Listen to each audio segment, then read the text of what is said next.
আউযু বিল্লাহি মিনাশ শাইতানির রাজিম বিসমিল্লাহির রহমানির রহিম আসসালাতু ওয়াসসালামু আলা রাসূলিহিল কারীম আম্মা বা'দ ফাকাল আল্লাহু তাআলা ফি কালামিহিল মাজিদ ওয়া ফিল ফুরকানিহিল হামিদ।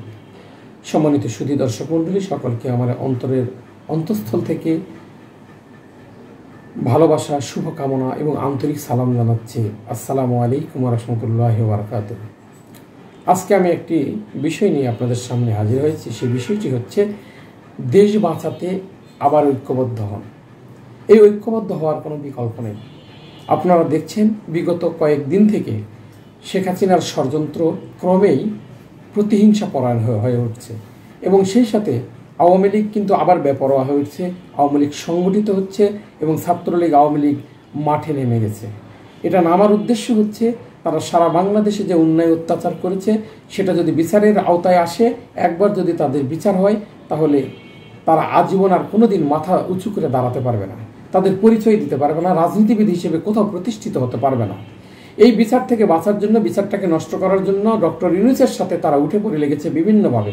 এমনকি মার্কিন গোয়েন্দা প্রধানের সাথেও কিন্তু, আমি তার নাম নিচ্ছি না, এই মহিলাটা হিংসুক, এই মার্কিন গোয়েন্দার প্রধানও কিন্তু শেখ হাসিনার কাছে এবং ভারতের কাছে মূলত তাদের হিংসাত্মক ভাব তুলে ধরে তাদের সহযোগিতায় সেও চাচ্ছে বাংলাদেশ থেকে ডক্টর ইউনূস চলে যায়। কিন্তু ইলন মাস্ক, একটা কথা মনে রাখবেন, যিনি মার্কিন প্রেসিডেন্টের ছায়া প্রেসিডেন্ট, সে কিন্তু বাংলাদেশের সাথে অলরেডি কাজ করার আগ্রহ প্রকাশ করেছে, অর্থাৎ তিনি ডক্টর ইউনূসকে এক প্রকার সমর্থন দিয়েছেন। কিন্তু একটা কথা মনে রাখবেন, আমেরিকা আমাদেরকে বাঁচাতে আসবে না, আমেরিকা আমাদেরকে মারতেও আসবে না। মূলত আমেরিকা শুধু দুইজনের গ্যাঞ্জামের মাঝখানে ঘি ঢালে, অর্থাৎ জ্বালা আগুনে ঘি ঢালে। মার্কিন গোয়েন্দা প্রধানের আচরণে আমরা বুঝতে পারলাম তিনি নীতিগতভাবে মুসলিম বিদ্বেষী, তিনি নীতিগতভাবে সংখ্যালঘুদের উপর অত্যাচার কিন্তু কোথাও হচ্ছে না, এরপরেও সে এটাকে বড় করে আনছে।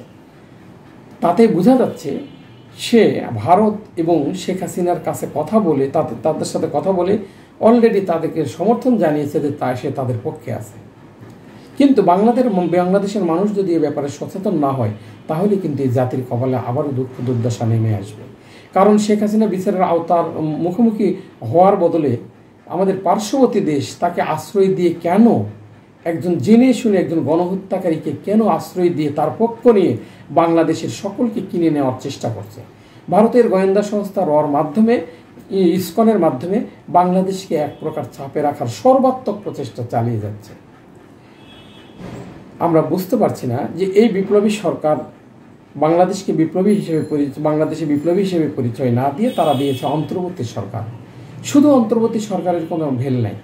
আর যদি বিপ্লবী সরকার হতো, তাহলে এইটা হতো মানুষের উপরে যে অত্যাচার, জুলুম, নির্যাতন চালিয়েছে একজন ফ্যাসিস্ট, সেই জনগণের পক্ষের সরকারের নাম বিপ্লবী সরকার।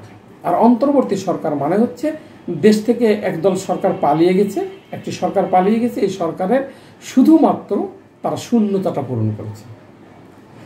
এর মধ্যে আমরা দেখছি একটি বিশাল ষড়যন্ত্র শুরু হয়েছে। বিভিন্ন পত্রপত্রিকার যারা, গণমাধ্যমের যারা প্রবীণ সাংবাদিক, যারা দেশপ্রেমিক সাংবাদিক, তারা কিন্তু একের পর এগুলো তুলে ধরছে। এই ষড়যন্ত্রগুলো তুলে ধরছে বাংলাদেশের বিপ্লবী একজন অনলাইন অ্যাক্টিভিটিস পিনাকি ভট্টাচার্য, 21 টিভির একজন প্রতিভাবান সাংবাদিক মোহাম্মদ ইলিয়াস হুসাইন, কনক সরোয়ার, এরপরে বাংলাদেশের মর্তুজা সহ প্রবীণ অনেক নামি দামি সাংবাদিকরা কিন্তু এগুলো দৃষ্টি আকর্ষণ করছে। আর এর সাথে আছে মোস্তফা ফিরোজ। ওনারা অনর্গল চাচ্ছে ভদ্রভাবে মানুষের কাছে তুলে ধরে দেশের একটি সংকট কাটানোর জন্য প্রত্যেকে সর্বাত্মক প্রচেষ্টা চালাচ্ছে, নিজের ঝুঁকি নিয়ে, নিজের জীবনকে বিপদের মুখে ফেলে হলেও এই বিপ্লবে তারা অংশ নিয়েছে। প্রথম থেকে তারা ছিল, এখনও আছে, ভবিষ্যতেও থাকবে, তাদের কথাবার্তায় বোঝা যাচ্ছে। কিন্তু সেটা কিন্তু আমরা দেখছি, কিন্তু কেউ মানছি না। আপনারা খেয়াল করেছেন যে একটি নিউজ অলরেডি গোপন তথ্য ফাঁস হয়েছে, উপদেষ্টা পরিষদেরই কিন্তু 2-3 জন আছে যারা ভারতের এজেন্ট হিসেবে কাজ করছে। এটা জানার পরেও কিন্তু ছাত্র জনতার পক্ষ থেকে এখন পর্যন্ত কোনো প্রতিক্রিয়া নেই এবং এ ব্যাপারে কোনো ব্যবস্থা নেওয়ার জন্য ডক্টর ইউনূস এখনও উদ্যোগ নেয় নাই। হয়তো ডক্টর ইউনূসের মতো একজন মানুষ, একজন ভ্যালুয়েবল ফেসের জন্য বিশ্বের কেউ ডক্টর ইউনূসের উপর আঘাত করে সুবিধা করতে পারছে না, বিদায় ভারত অসহায়ের মতো তাকিয়ে আছে। ভারতের কিন্তু কয়েকটা জিনিস আপনারা খেয়াল করেন, ঔদ্ধত্যপূর্ণ আচরণ। এক, তারা কিন্তু গা ঘেঁষে বাংলাদেশ বিজেপির বাংলাদেশ শাখার প্রধান শেখ হাসিনার পক্ষ নিয়ে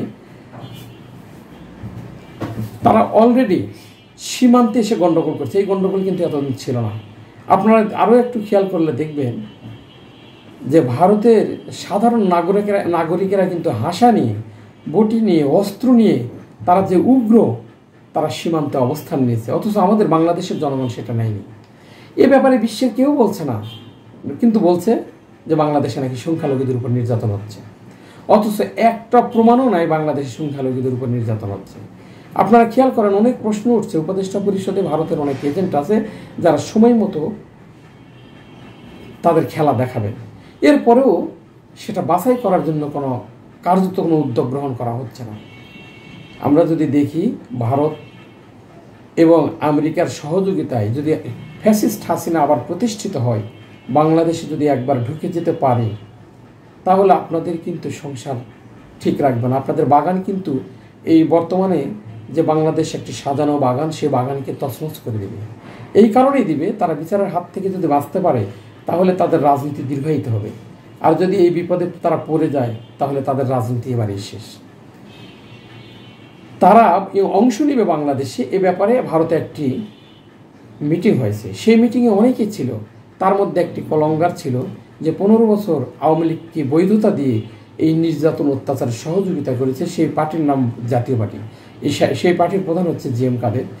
সেই গাদ্দার জিএম কাদের দেখেন প্রকাশ্যে ভারতে যেতে পারছে, তাদের সাথে মিটিং করতে পারছে, এবং সেটা বাংলাদেশ এসে বলছে আমি কাউকে বলবো না। এটা কত বড় চরম রাষ্ট্রদ্রোহিতা! এটা বাংলাদেশের আইনে এরকম যে কেউ যদি এরকম কথা বলে, সাথে সাথে তাকে অ্যারেস্ট করার বিধান আছে, কারণ রাষ্ট্রের নিরাপত্তার স্বার্থে তাকে অ্যারেস্ট করা উচিত। আমরা আগে তার কথাটা শুনে আসি, তার কথার ধরনটা বুঝে আসি। তিনি ভারত সফরে গিয়েছিলেন এবং সেই সফরে কাদের সাথে আপনাদের দেখা হলো, কি বিষয় আলাপ হলো, সামনে জাতীয় নির্বাচন, সেই নির্বাচন নিয়ে কোনো আলোচনা হয়েছিল না?